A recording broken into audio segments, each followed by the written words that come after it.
नमस्कार, स्वागत करते हैं आपका डीवी न्यूज में। सिटीजनशिप अमेंडमेंट एक्ट यानी कि सीएए के लागू होने से भोपाल के 400 से अधिक लोगों की भारत की नागरिकता मिलने की राह आसान हो जाएगी। वे भोपाल में लॉन्ग टर्म वीजा पर रह सकते हैं, लेकिन उन्हें भारत में रहते 7 साल पूरे नहीं हुए हैं। इस कारण वे नागरिकता पाने के पात्र नहीं थे। अब 7 की वजह 5 साल अवधि हो गई है। ऐसे में वे आवेदन कर सकेंगे। अधिकांश सिंधी समाज के लोग हैं। ईदगाह हिल्स, बैरागढ़, संत हिरदाराम नगर और टीला जमालपुरा में 500 से अधिक सिंधी सिख समुदाय के लोग लॉन्ग टर्म वीजा पर भोपाल में टेम्परेरी तौर पर रह रहे हैं। वे सभी पाकिस्तानी नागरिक हैं जिनका परमानेंट पता सिंध प्रांत है। बता दें कि एलटीवी के जरिए वे भारत की नागरिकता पाना चाहते थे। सिंधु सेना के अध्यक्ष राकेश कुकरेजा ने बताया कि सीएए लागू होने से भोपाल में सिंध प्रांत से आए लगभग 400 लोगों को फायदा मिलेगा।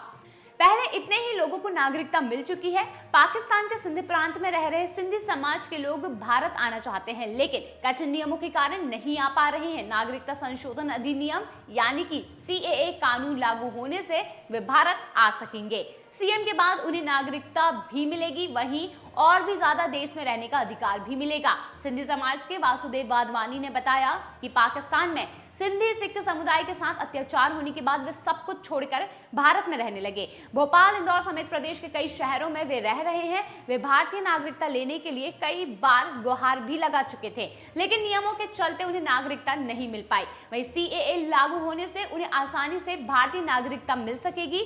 नागरिकता मिलने के बाद उन्हें सारी सुविधाएं भी मिलने लगेगी। वहीं पहले केंद्र सरकार ही इन्हें नागरिकता देती थी, लेकिन साल 2016 के बाद देश भर के 16 जिला कलेक्टर को यह अधिकार दे दिया गया। पहले नागरिकता के लिए पासपोर्ट और वीजा जैसे दस्तावेज देना जरूरी होता था, लेकिन इस बाध्यता को खत्म कर दिया गया है और इसके बाद भोपाल में भी कलेक्टर के माध्यम से भारतीय नागरिकता दी जाने लगी। 4 महीने पहले ही तत्कालीन कलेक्टर आशीष सिंह ने भी 17 पाकिस्तानी नागरिकों को भारतीय नागरिकता के सर्टिफिकेट दिए थे।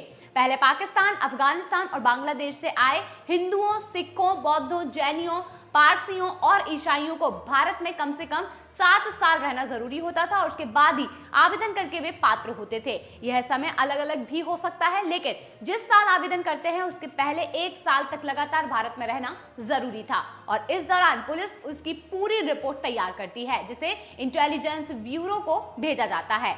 आईवी पूरा रिकॉर्ड खंगालती है, वीजा के बारे में जानकारी ली जाती है। आईवी की रिपोर्ट के आधार पर ही नागरिकता देने का निर्णय यहाँ पर लिया जाता था।